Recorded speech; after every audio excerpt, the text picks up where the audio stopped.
proud of the team. South Florida is a winning program. They've won a lot of games, and they'll continue to do that. I thought we pitched well, jump out to an early lead.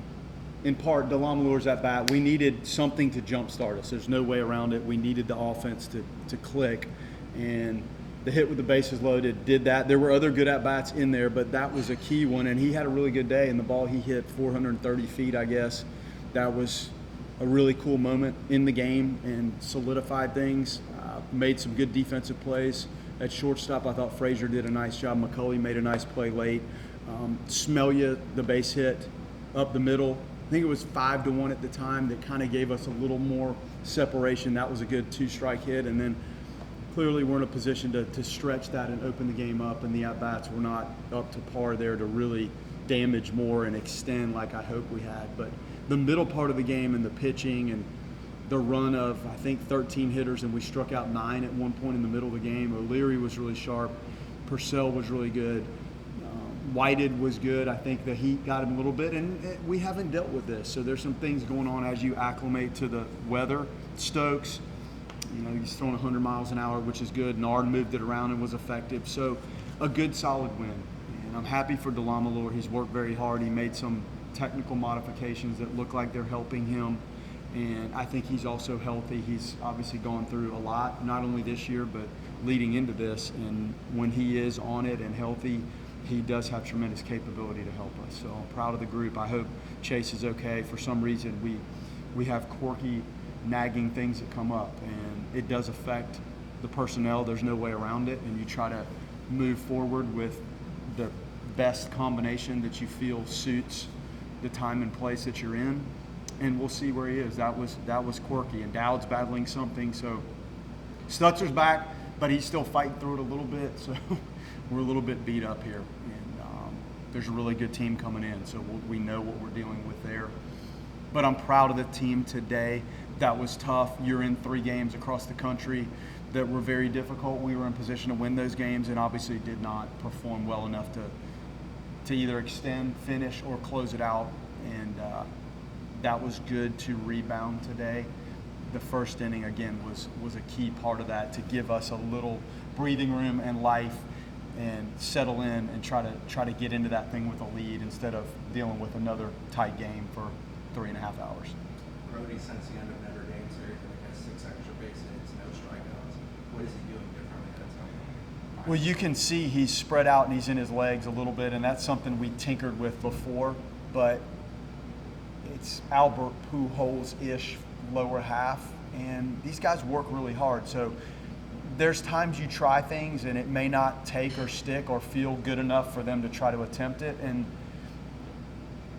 that seemed like a good maneuver for him. He went from fairly upright and somewhat narrow to a little bit more athletic in his legs, and that simplifies things for you a little bit. There's maybe not as much stride length and movement, so that should help you see the ball and maybe be a little more consistent, simply bat to ball. Then that's the idea, and the physical strength will take care of the rest. But you have to, A, swing at good pitches, and then B, put yourself in a really good position to hit so you're athletic and you can adjust mid-pitch more than anything. That's a difficult adjustment. The pre-pitch decision, thought, and post-pitch adjustment, those are easy, but it's on the fly when you have a couple hundredths of a second to change your look and scale down in velocity. If you can be in the most athletic position possible, it gives you a better opportunity to make those assessments of the ball in flight. Way White into the pitch, and I know the last, right before the Notre Dame series with Bryson going down, a lot was asked of him, but he's just kind of even keeled throughout. What does it say about him and the way he's been able to attack that? Well, number one, he likes this. You can tell he likes the competition. I don't really think he cares what role he's in.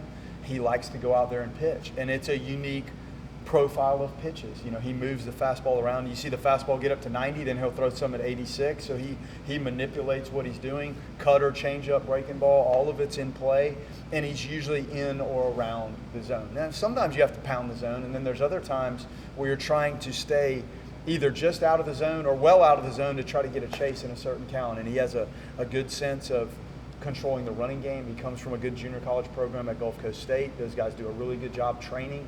So he came in here with an understanding of himself and how to manage what he's doing. So these are really good roles for us. And as you have Manka coming back into the equation, it's another good lefty with Whited and Meeble to add to the arsenal.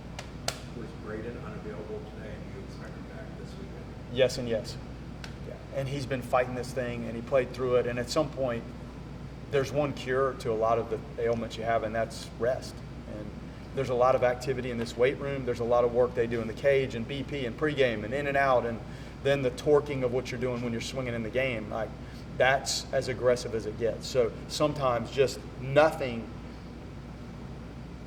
in terms of activity is better than trying to limit it. You're just completely in shutdown mode. And sometimes these athletes, as fit as they are, that body can change a lot with just one day of nothing.